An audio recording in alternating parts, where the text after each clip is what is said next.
Dentro da nossa série de aulas motivadoras, a gente vai falar hoje do problema da detecção do caminho navegável e qual a relação que isso tem com visão computacional na área da navegação veicular autônoma. Bom, o que é o caminho navegável?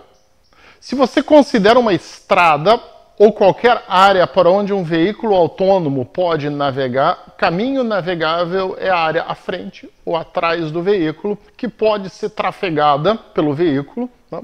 Você parte da premissa que o veículo tem um objetivo, ir numa determinada direção ou seguir um mapa, seguir posições de GPS dentro do mapa, por exemplo, e ele vai traduzindo isso, tentando jogar para onde que o carro ou o caminhão vai andar naquele momento. Bom, então considerando-se, por exemplo, esse nosso exemplo aqui, que é um exemplo gerado por inteligência artificial gerativa, é como a nossa inteligência artificial imagina uma estrada no interior do Brasil com caminhões trafegando.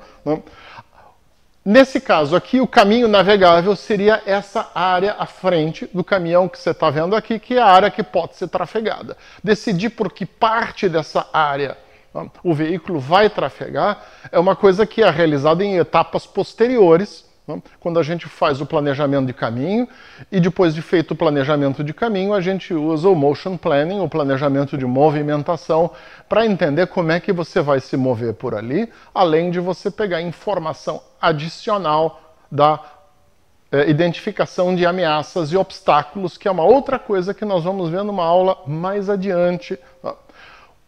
A ideia aqui é apenas como é que eu pego imagens à frente ou atrás do veículo e eu transformo essas imagens em informação de por onde que o veículo pode trafegar.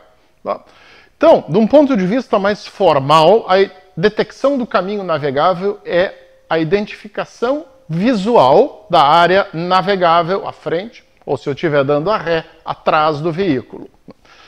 O processamento da detecção de caminho navegável tem que gerar uma estrutura de dados que a gente chama de Occupancy Grid.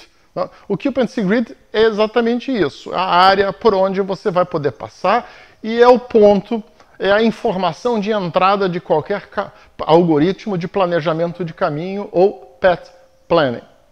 A detecção de caminho navegável eu posso fazer puramente de forma visual. Eu posso fazer também usando visão estéreo. A gente viu lá na nossa aula 0 um exemplo numa zona de pedestres na Alemanha, onde se usa a visão estéreo para você ter uma informação de profundidade. O ideal é que você não precise disso. E você pode também complementar a sua detecção de caminho navegável fazendo fusão sensorial, incluindo dados de LiDAR, dados de radar, ou se eu estiver trafegando muito devagar, eu posso usar informação de ultrassom também, de sonar do carro. Normalmente a gente não faz isso, a gente no máximo pega informação de LiDAR para complementar. O que a gente vai ver nessa disciplina são técnicas que usam exclusivamente visão computacional, ou seja, exclusivamente sensores passivos que captam luz do ambiente e a partir daí vão fazer a geração dessa detecção do caminho navegável. Então, o Occupancy Grid é uma estrutura de dados que ela é usada posteriormente na etapa de planejamento de caminho, ou Path Planning. O caminho, uma vez planejado, ele é interpretado e você aplica o planejamento de movimento, Motion Planning, para você ver como é que você vai andar por ali e pega justamente informação adicional, como possíveis ameaças que vão se interpondo. É uma coisa que a gente faz a posteriori, quando eu já tenho um caminho planejado por onde que eu quero ir. Muito bem, de um ponto de vista de inserção dentro da nossa grande matriz que representa a pipeline de processamento de imagem, eu começo lá na frente com a minha imagem e a ideia é que eu termine, depois de processar essa imagem, com uma estrutura de dados, quer dizer, uma representação simbólica de uma informação que me diz, na frente do veículo, neste momento, o caminho navegável é isso aqui, e essa informação simbólica é o Occupancy Grid, que a gente usa mais tarde. Muito bem. Como é que a gente pode fazer isso? Tá? Nós tivemos anteriormente uma aula de segmentação, onde na parte prática a gente viu alguns exemplos de estrada de terra muito mal definida, e pavimento asfáltico, mas entre árvores com sombras e outras coisas, e vocês tentaram segmentar isso usando camédias e usando o algoritmo do divisor de águas, o watershed. Algumas coisas se deixaram segmentar muito bem, as outras funcionaram muito mal, e no geral vocês viram que o algoritmo não é confiável. A gente vai ver um outro exemplo aqui, que é de uma estrada de terra no interior da ilha de Santa Catarina, num lugar chamado Costa de Dentro. Isso aqui é uma filmagem que eu já apresentei para vocês antes. Não? É uma filmagem de 2012, usando tecnologia da época. Não? E essa filmagem que vocês estão vendo aqui, ela utiliza um algoritmo do divisor de águas, do watershed. Por que ele funciona melhor? Porque a gente está pegando essa área vermelha à frente do carro e fazendo com que, de dentro dessa área vermelha, a gente selecione algumas sementes. Vocês viram que uma explicação do watershed é que a gente usa sementes para a gente expandir essas sementes e definir regiões. Então a gente está fazendo isso aqui. Vocês estão vendo que tem defeitos. Tá? Tem momentos em que o algoritmo vaza, tá? O algoritmo confunde estrada com barranco, e lá no finalzinho, vocês viram, vem sombras de árvores, e o algoritmo não consegue ir adiante porque existe uma quebra brusca. Tá?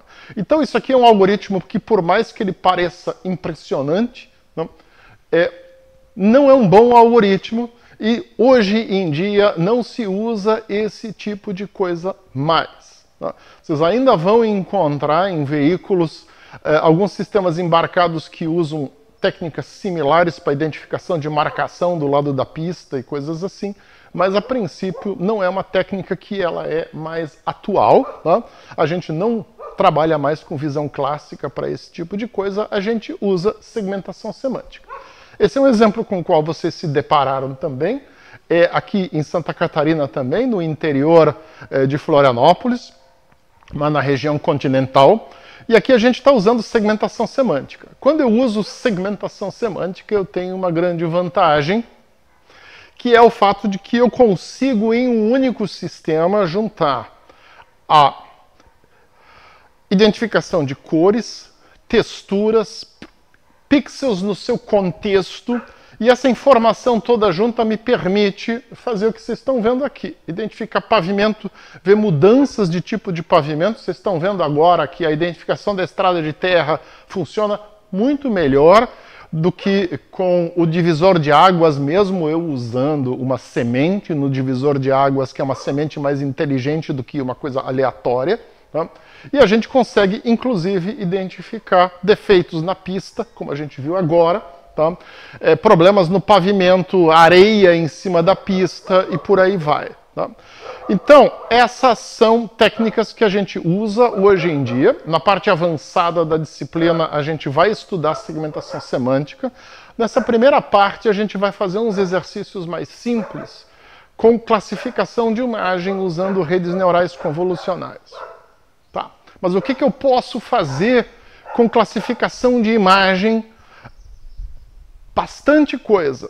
Uma questão importante para um veículo autônomo é eu poder identificar se eu estou trafegando numa pista com pavimento em boas condições de conservação, ou se ele está ruim, qual é o tipo do pavimento, etc.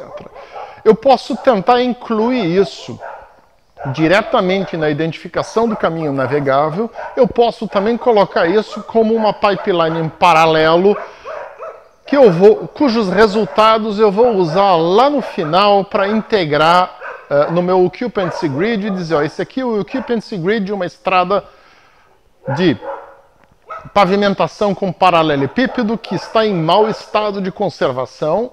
A gente precisa seguir com cuidado, usar baixa velocidade ao trafegar. Então, essa é a ideia, tá? Então, essa é uma informação que ela é interessante não só para um veículo autônomo, mas mesmo um sistema inteligente de apoio ao motorista, um ADAS, Pode usar essa informação, por exemplo, para avisar o motorista: você está muito rápido para essa estrada onde você está trafegando nesse momento. Então, a aparência da estrada é de má qualidade, eu sugiro você reduzir a velocidade. Tá?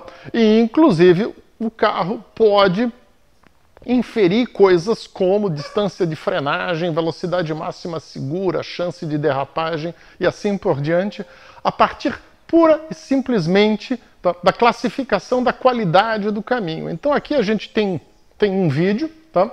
Vocês também já depararam com esse vídeo antes, na minha aula 0. Tá? Agora, vocês aprenderam alguma coisa sobre redes neurais convolucionais e para você está mais claro como é que a gente vai usar isso aqui. Então, nós vamos reproduzir exatamente isso que vocês estão vendo aqui no exercício daqui a pouco, tá? Onde vocês vão treinar uma rede neural para identificar o tipo do pavimento à frente e a qualidade do estado de conservação desse pavimento. Nós vamos usar um conjunto de dados, de imagens rotuladas, né? E esse conjunto de dados vai permitir a você fazer exatamente isso, treinar uma rede neural. Né? Essa rede neural não vai ser capaz de dizer para você o caminho navegável está aqui, mas a rede neural vai ser capaz de dizer para você o caminho navegável à minha frente é um caminho de boa qualidade, de má qualidade, de média qualidade, o caminho é de asfalto, é de estrada de terra, é de paralelepípedo. Isso já é uma informação muito útil, né? E é interessante para a gente manter essa informação em separado da informação de identificação do caminho, né? Porque aí eu consigo treinar redes neurais específicas para cada uma das coisas e trabalhar de uma maneira melhor e processar as duas coisas em paralelo. Da mesma maneira, eu também vou poder usar isso aqui de uma maneira independente da identificação do caminho navegável do ponto de vista geométrico. Muito bem. Então, essa é a informação que, a título de motivação e de definição do que é o conceito de caminho navegável, eu tinha para passar para vocês agora. Né? A ideia é que vocês façam uma pequena pausa, discutam isso aqui, e nós vamos para o exercício daqui a pouco, que é justamente vocês aprenderem, usando a plataforma FastAI, né, a treinar uma rede neural convolucional a fazer exatamente isso, a identificação do tipo de pavimento e a identificação da qualidade do estado de conservação desse pavimento. Vamos para o exercício?